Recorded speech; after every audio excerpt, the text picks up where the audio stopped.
今天我们要用侍奉神、侍奉殿来跟大家来分享。那我们今年呢的讲道，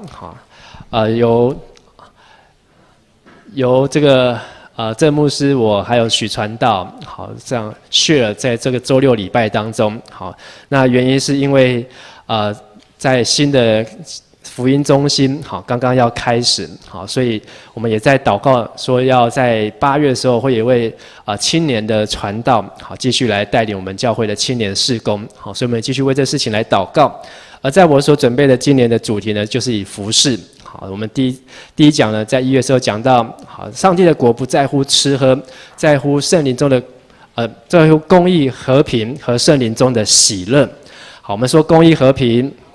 圣灵中的喜乐，好，这样的服事呢，必得神的喜悦，也必得人的欢喜。好，所以要服事上帝呢，最好的就是要学习公义，学习和平，学习在圣灵当中，好得着喜乐。好，这样就是一个最美的服事，最棒的服事。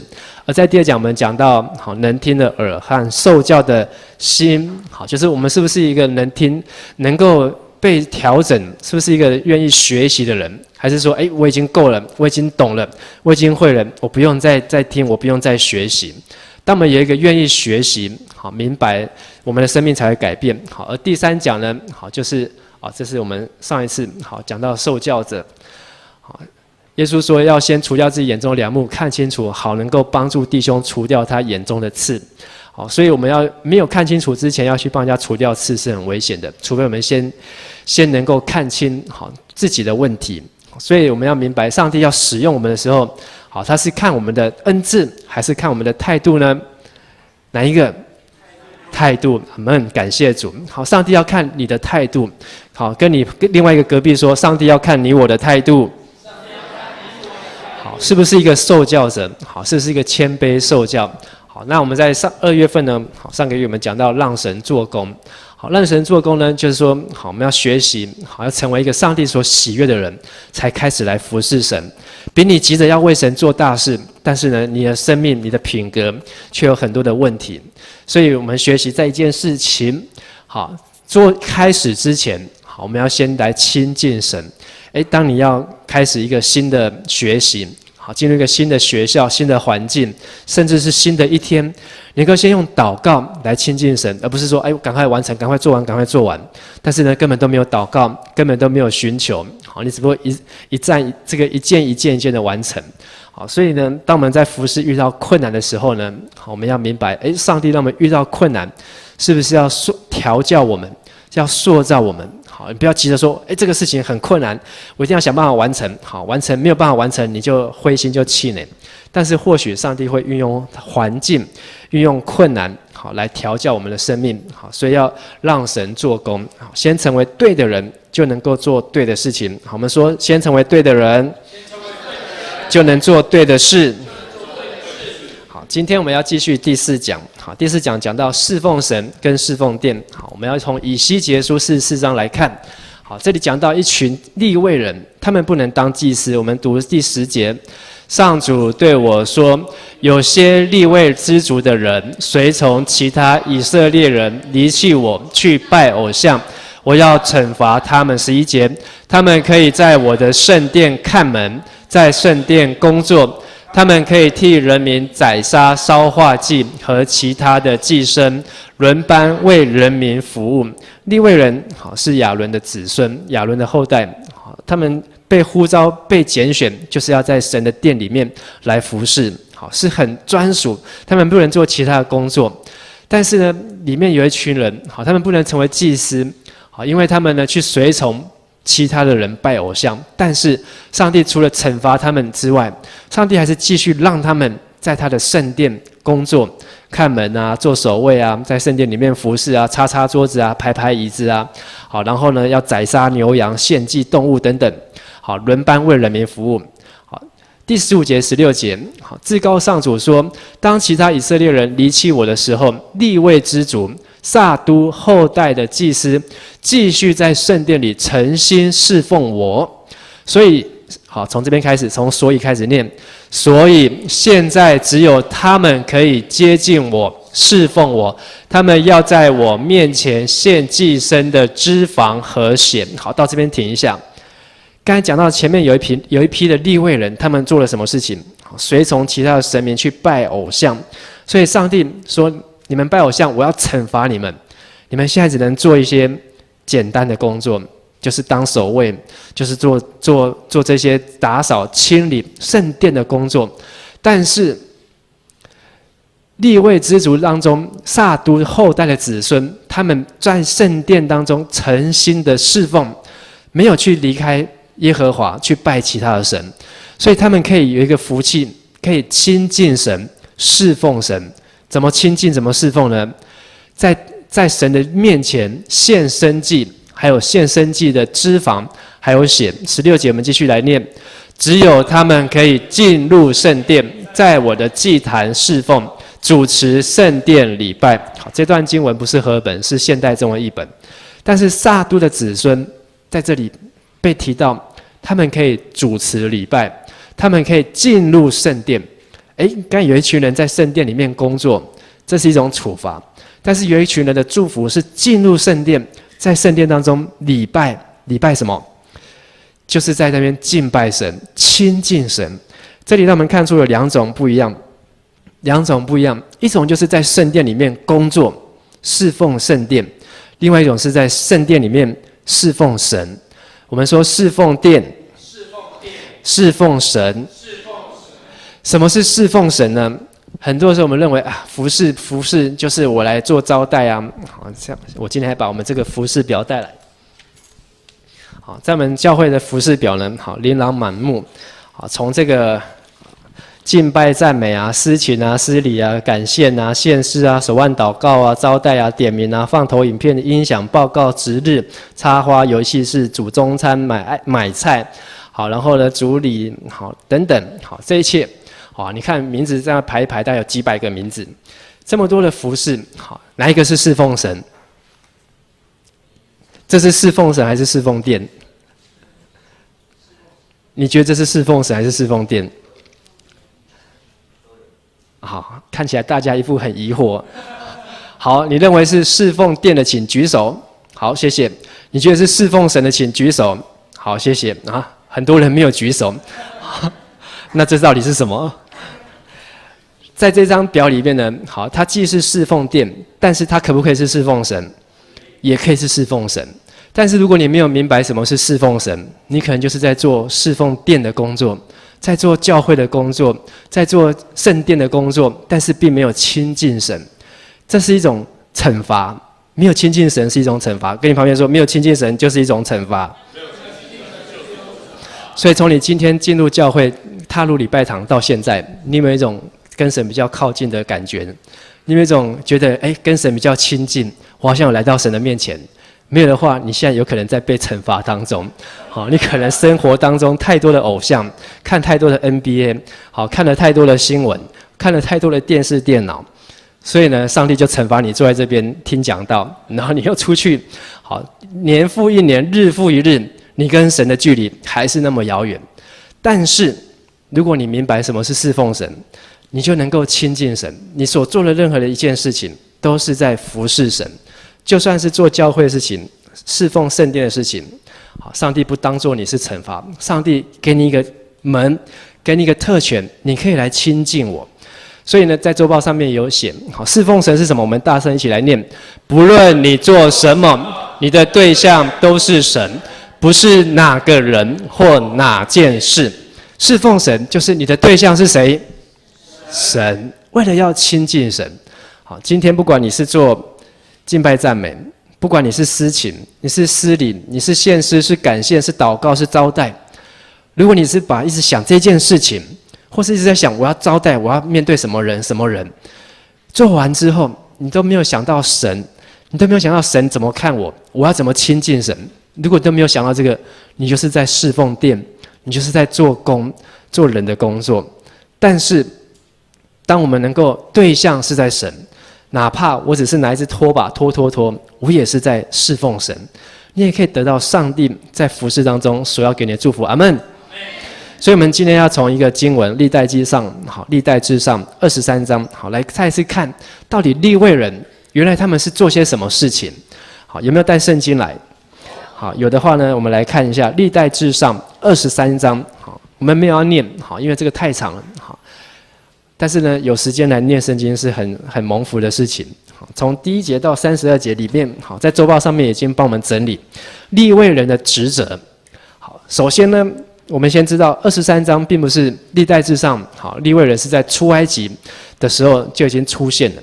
所以到了这个历代志上，是在所罗门做以色列王的时候，这当中间隔好这当中的间隔呢，好将近1000年左右，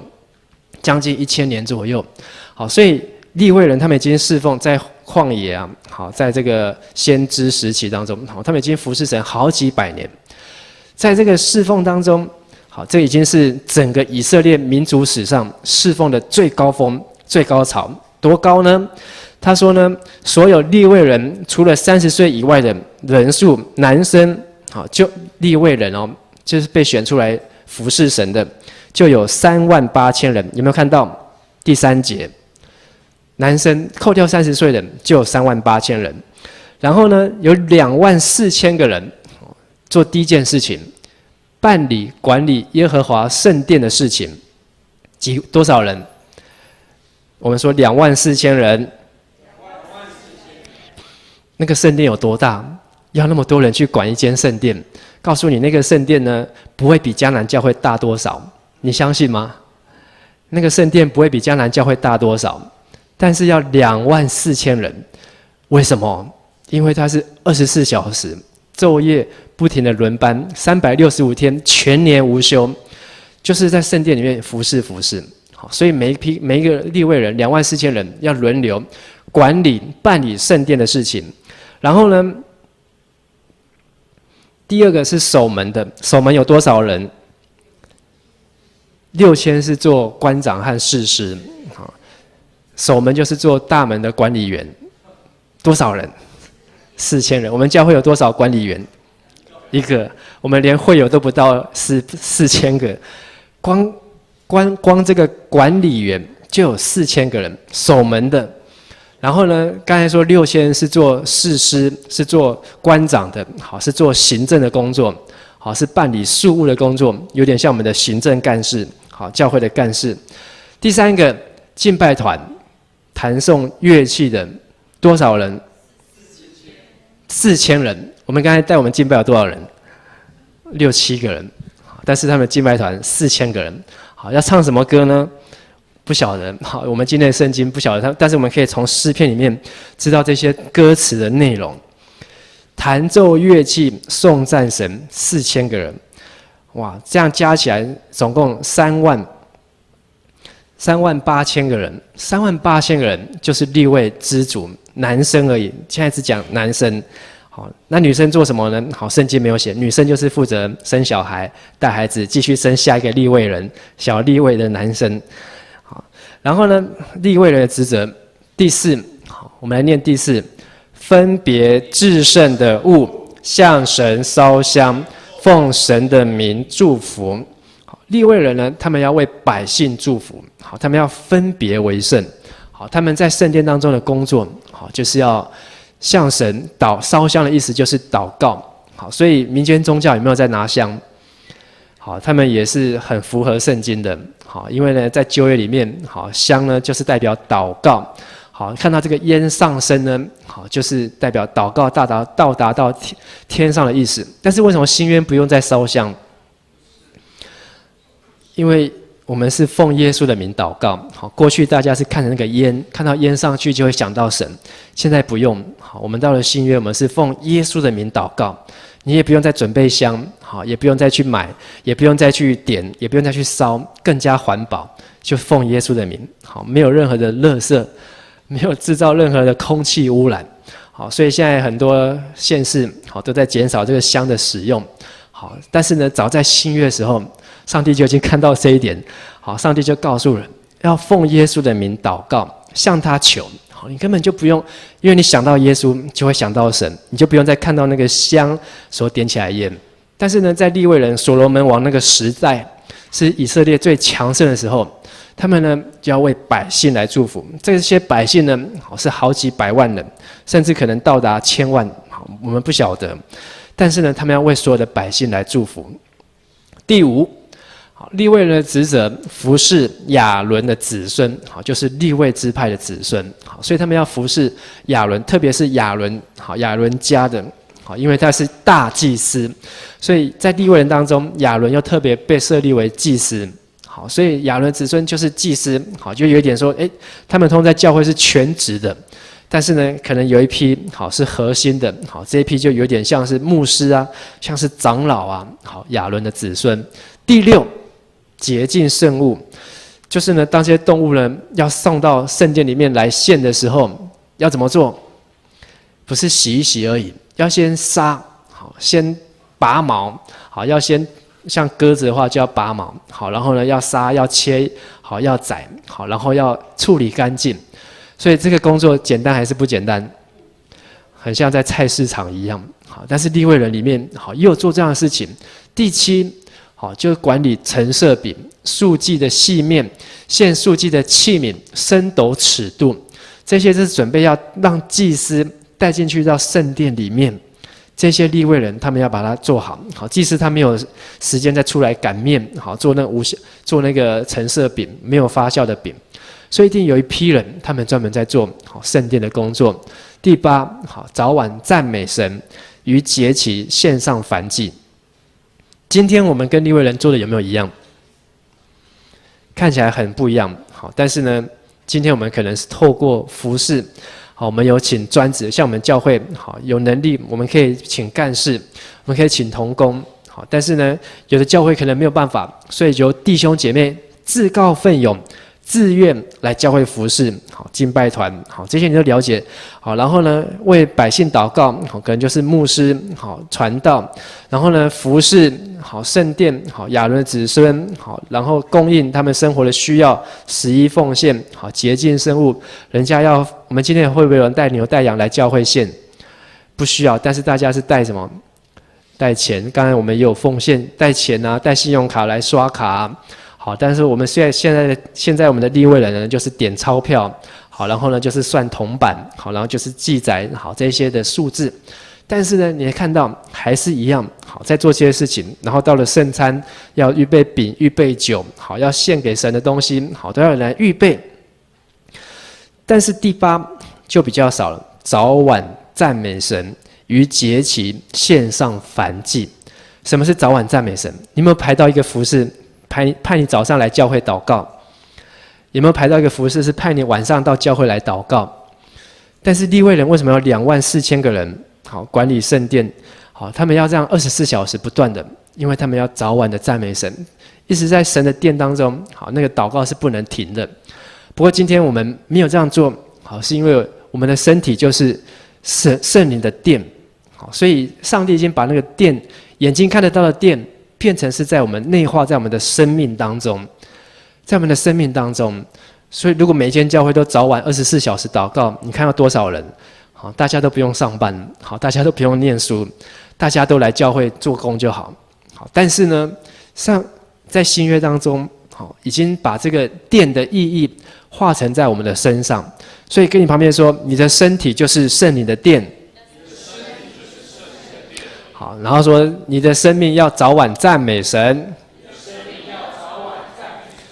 上帝看重我们的生命，好，就如同看重圣殿一样。你知道，在圣殿旧约是神圣不可侵犯。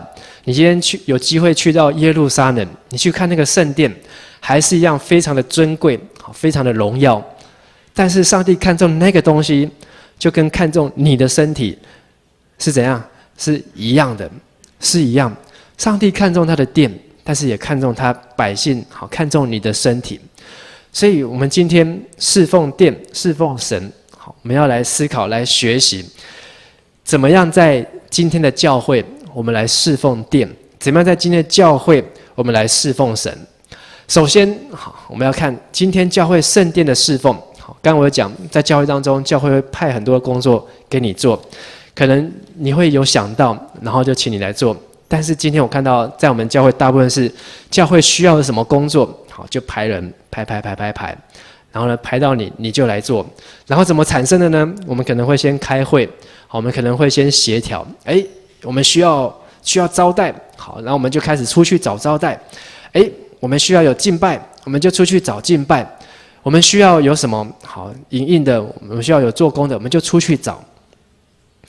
但是在今天，当我们很习惯这样做的时候，我们有可能只是在做事，好，如同刚才所讲，你没有想到要亲近神，你只想要做好招待的事情，你只想好要做好整理的事情，只想好做好要打周报的事情，你只想好做好要把弹琴的事情，可是你的心却忘记了亲近神，忘记了亲近神。有一种的教会，他就是很习惯开会，什么事情都投票表决，然后呢，什么事情都有定计划、定目标，但是呢，他可以开很多的会，投很多次的票，定很多的目标、很多的计划，但是呢，他都不需要祷告，他算不算教会？你觉得不算，但是呢，他外面只要挂上教会的招牌，它还是一间教会。意思是说，这个教会它或许可以1年都不用祷告，它还是可以继续运作，继续有在那边做礼拜。当然，礼拜当中也有祷告，可是呢，祷告也只不过是一个做事的一部分，并不是真正为了要亲近神。所以你可以想象，这样的教会有圣灵跟没有圣灵有没有差别？当有圣灵，好，他没有圣灵，他也继续可以做教会的事情；没有圣灵，他也可以继续做教会的工作。所以在启示录当中，我们就看到，好，被圣灵所点名的教会，好，有那种老底嘉的教会，好，不冷也不热的教会，好，他对圣灵一点没有渴慕，没有温度，没有追求，没有祷告，这样的教会，早晚会失去了好它原来意义。今天很多的企业都做得比教会还好，今天很多的企业集团都做得比教会还成功，要办活动，好，要出钱，要出力，哇，要做什么晚会，钱一砸下去，什么都可以办得很好，好，要办各样的比赛。所以今天教会要跟这些世界的文化，好，不要说企业，好，就跟学校好了。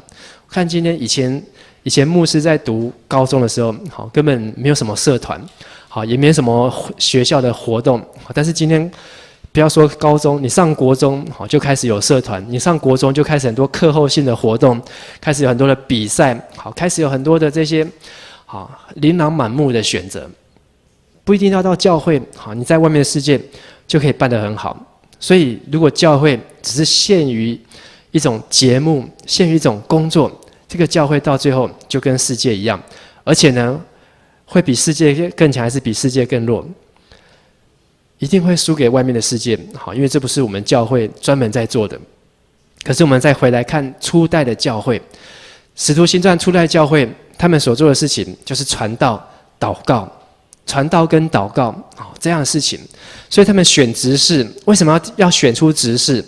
因为他们当中信的人，有人有寡妇被忽略，好，他们没有足够的饭可以吃，所以说我们找一些执事帮忙去做这些事情。可是他们选的执事是什么？要好名声，好，然后要好见证，然后呢还要有信心，还要被圣灵充满。哇，列了几个条件，最后还列说要被圣灵充满，选了7个执事。可是这些执事呢，后来他也不是只有通通在做煮爱餐啊、发便当啊、去按电铃探访啊。好，有一个叫做司提反，他在做什么？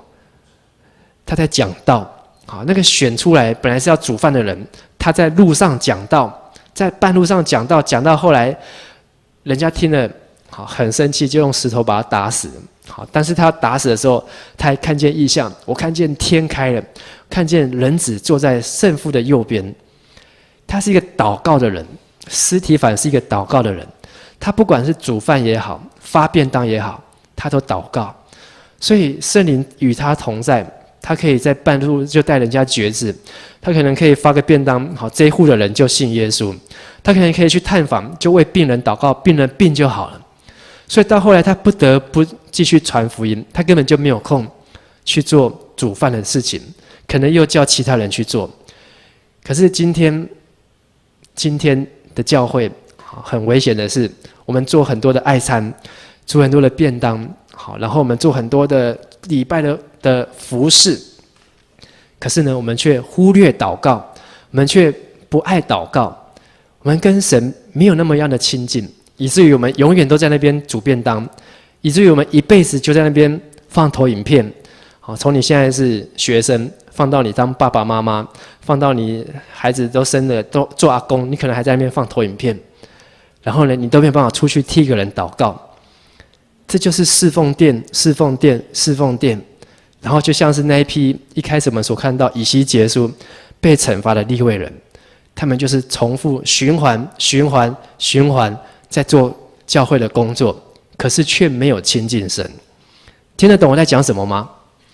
所以这是很危险，侍奉殿，但是初代教会不是祷告，到后来圣灵怎么充满他们，是因为他们有120个人不睡觉，也不吃宵夜，也不聊天，也不泡茶，也不在那边谈论 NBA， 他们在那边一起的时候就是祷告到圣灵降临，圣灵充满他们，所以他们就得着能力，他们就翻转那个时候那个世界。这就是侍奉神所带来的能力。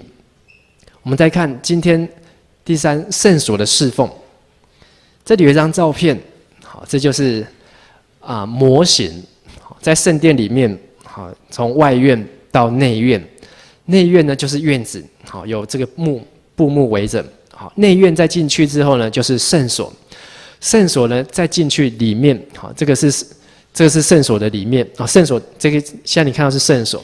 你会看到上面有皮，有那个幔子，好，有那个幔子进去里面呢，就是至圣所。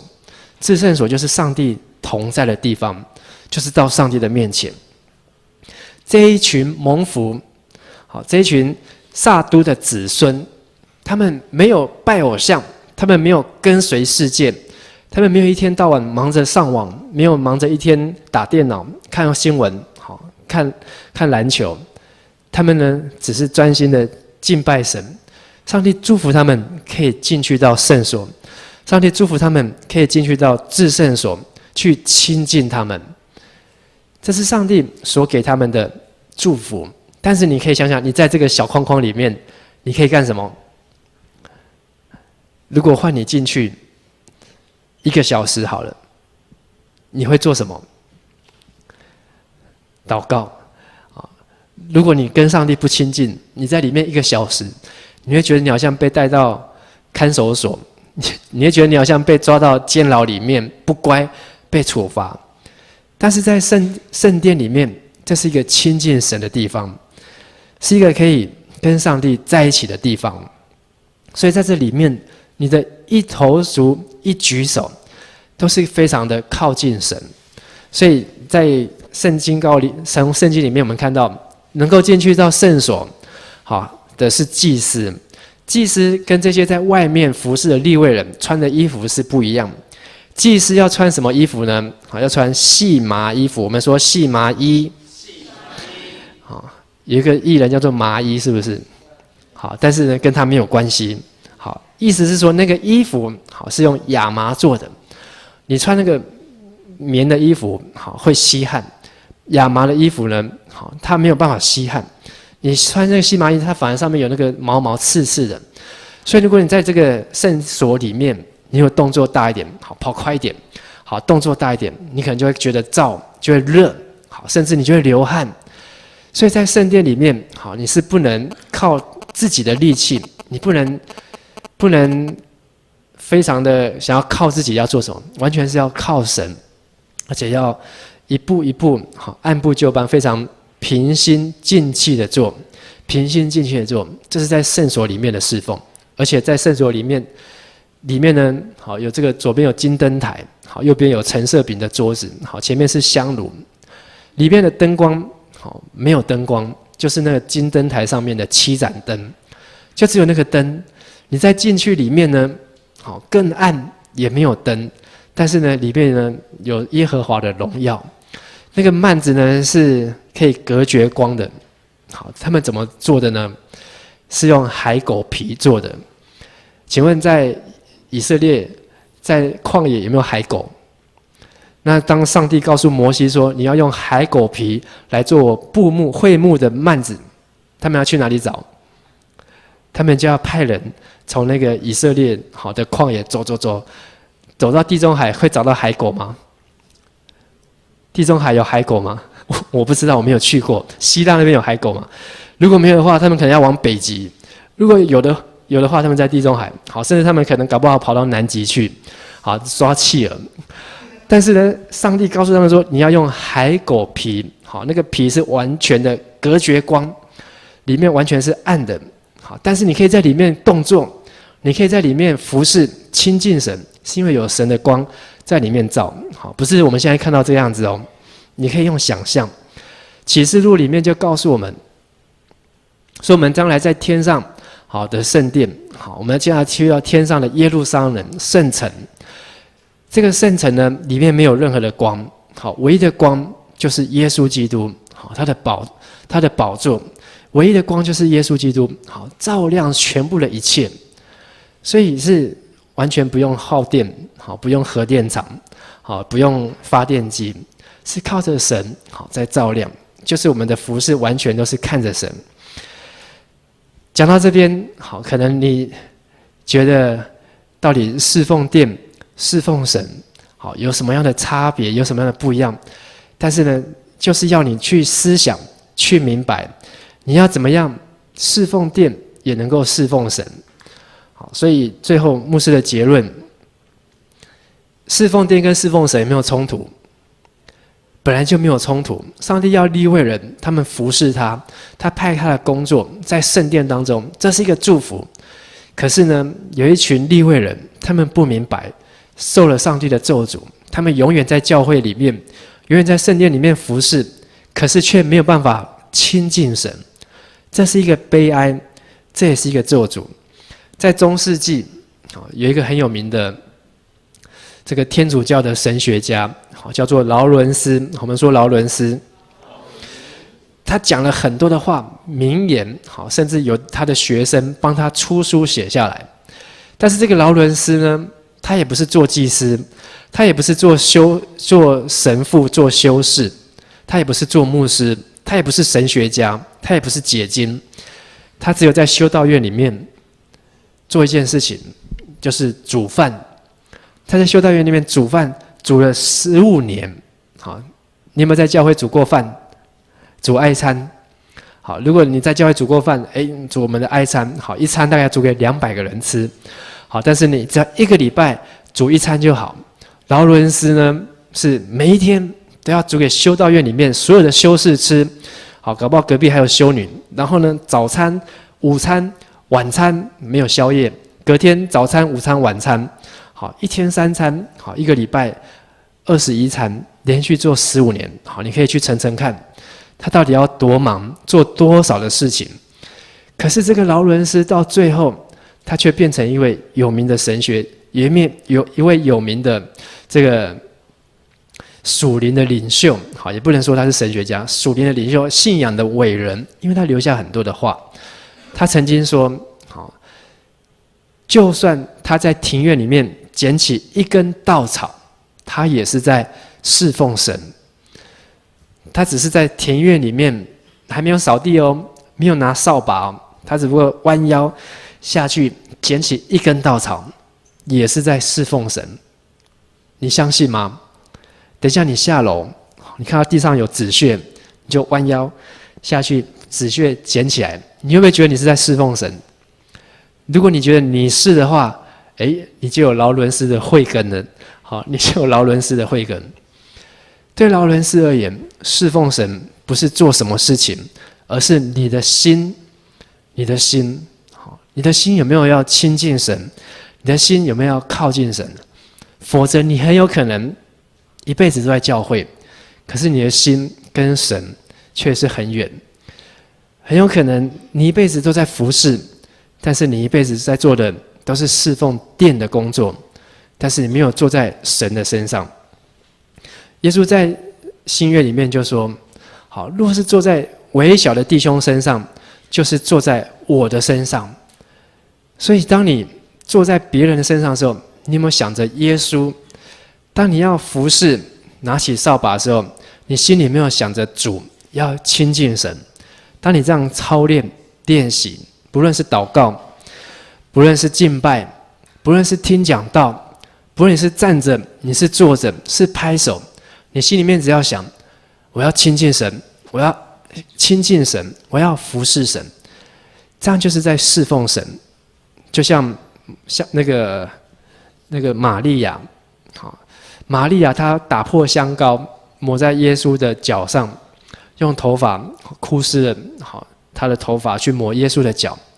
她心里面只想着谁？只想着耶稣，耶稣，耶稣。在他的耶稣的学生来看，这个疯女人，好，这么浪费，好，那罐香膏要赚1年才赚得到。好，如果1个月3万，1年要多少？30几万。他就这样整罐把它砸了，然后在那边哭，好，弄得哇，整间都是香膏的味道。可是呢，耶稣说，普天下这个女人所做的，好，普天下都要纪念，都要纪念。好，因为她是坐在耶稣的身上，她心里面只想着耶稣。从今天开始，不管你这一辈子接了多少服事，有可能你会成为小组长，有可能你会被选做会长，有可能你会成为一位执事，有一天你可能会成为长老，甚至你要去读神学院，成为传道，成为牧师。不论你做什么，你就是要想着神，要爱耶稣，你就是在侍奉神，你就可以领受上帝的祝福。如果你忘记了这件事情，不论你做什么职分，在教会有什么样的头衔，有什么样的地位，有什么样的经历，你就像是这一批以西结书里面讲到这一批被咒诅的利未人，他们明明是要跟神很近的，可是这是一个惩罚性的工作，一辈子做个不停，做个没完。今天是311，要满1年，要满1年之前，我觉得我们要好好思想，如果在这世界不要说大洪水、海啸、地震、核电厂爆炸，万一哪一个不幸发生在台湾，你可能看到日本人发生的这些悲剧发生在你身上，请问你现在心里面会想要做的是什么事情？心里面最想要做的、完成的是什么样的事情？是想要继续考你的第一志愿吗？是想要赶快把你的功课写完吗？还是要赶快把你的报告完成？这就是你人生的理想、人生的梦想？还是有比这些更重要的？在你的人生的行事历上，你有没有想到，比你现在眼睛认为我要加薪，我要赚更多的钱，我要买更好的衣服、更好的脚踏车、更好的摩托车？但是当你买到那一天，大洪水就来了。请问那个摩托车可以载你到哪里去呢？今天我看到新闻上面，看到日本那个去1年的海啸，那个车子堆在那边，里面很多都是很好的车子，但是那些车子现在堆在那边，代表什么呢？代表人若赚得全世界，却失去了生命，有什么益处呢？人可以拿什么来换生命呢？路加福音，耶稣告诉我们：你拥有的再多，可是你连自己的生命都把握不住，你连自己的生命都交代不过去，这些东西真的有那么重要？真的有那些价值吗？在这礼拜我看到一个短片，讲到欧洲少子化的问题。他没有讲台湾，他讲欧洲。欧洲的少子化，已经到一个还蛮严重的地步。这个少子化呢，他提到这个少子化会造成文化的断层。他说，一个文化要延续，大概生育率要超过2.2以上，2.15、2.2以上，意思是说，每一对夫妻要生2.2个小孩。2.2个小孩，就是5对夫妻要生11个小孩。但是呢，在法国，他们的生育率是1.6，德国1.4，然后到了西班牙1.2，台湾是多少？台湾有一年到1，隔年变成0.9，台湾是说每2对夫妻还生不出一个小孩，不是每2个，对，2个夫妻，1对夫妻生不出一个小孩，所以台湾再过几年，好就会没有人，所以你们不用买什么房子，因为以后房子太多，好，你们不用去买土地，以后土地很多，没有人可以去买，好，但是那可能还是 long time 以后的事情，好，很久以后的事情。但是呢，他提到，好，在欧洲生育率这么低，可是为什么整个欧亚大陆人口还是一样呢？因为有另外一批人拼命在生，是谁在生？回教徒，在法国的回教徒的生育率是多少？8.1，每对回教徒的夫妻生8.1个小孩，所以呢，人口打平。今天台湾谁在生小孩？好，也不是好，不是我要讲的是说，今天在台湾有很多从印尼嫁来台湾的，菲律宾、越南、缅甸、柬埔寨，好，然后以前牧师在台南办过外籍配偶的班，好，然后呢，总共收到200多个外籍配偶的学生。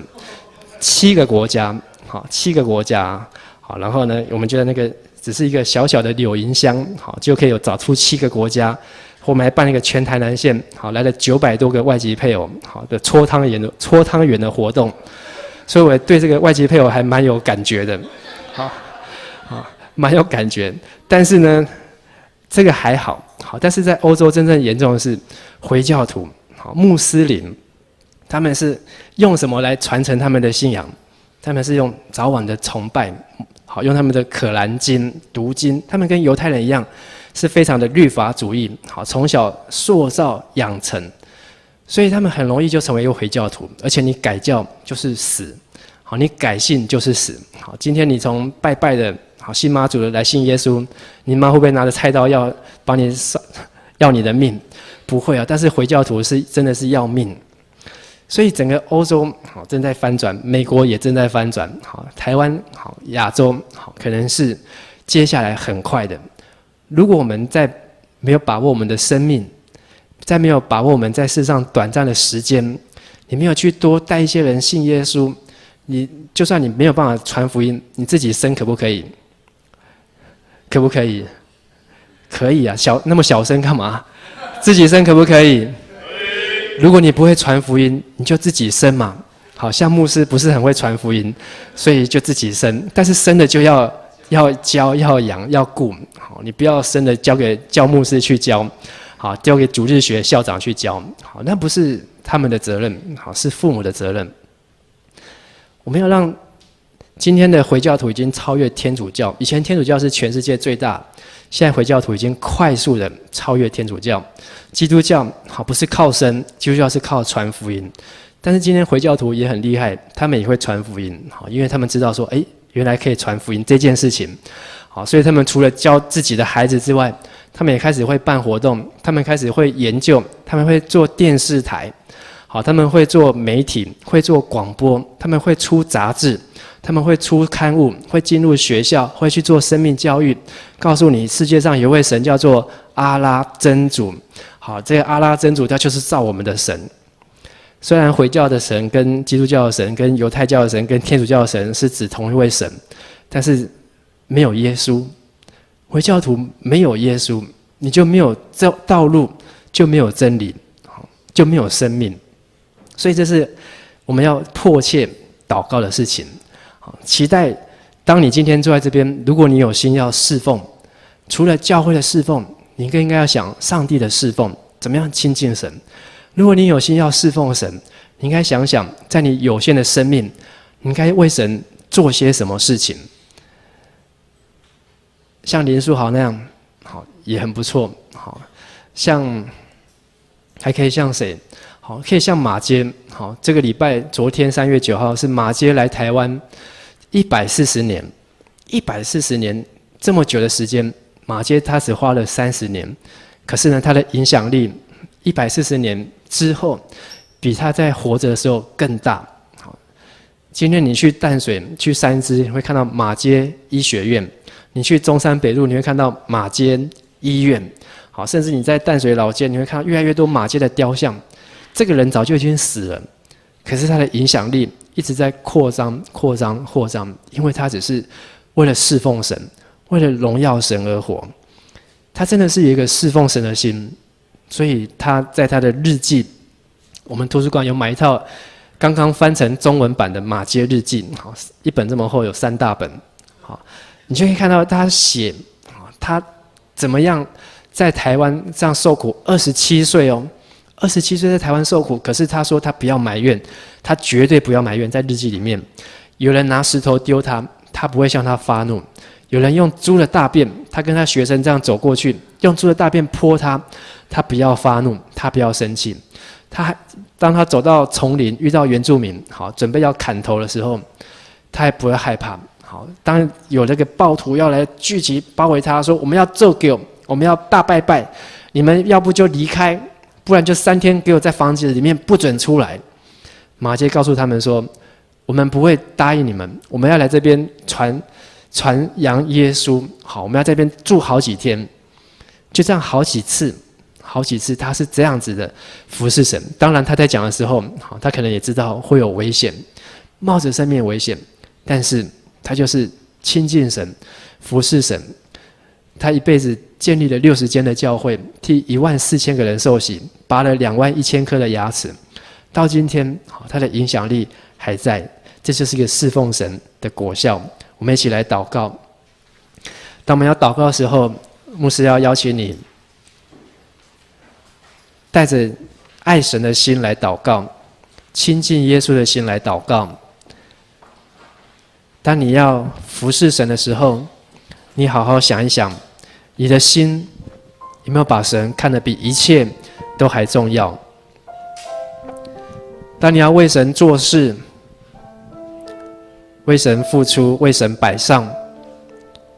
当你要做这件服事的时候，你有没有把神看得比这一个事情、这一个人还要重要？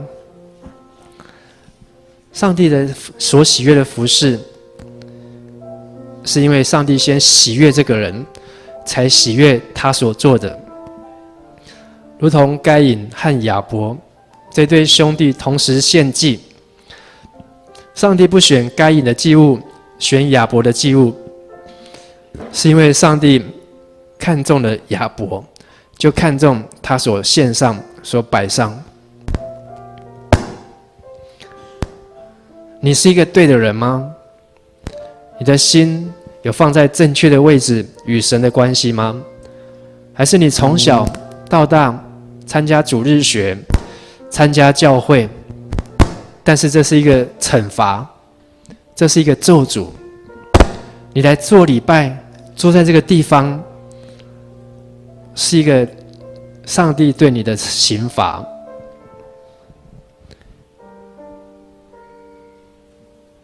一切的咒诅，一切的惩罚，耶稣都可以承担。只要你转向耶稣，爱耶稣。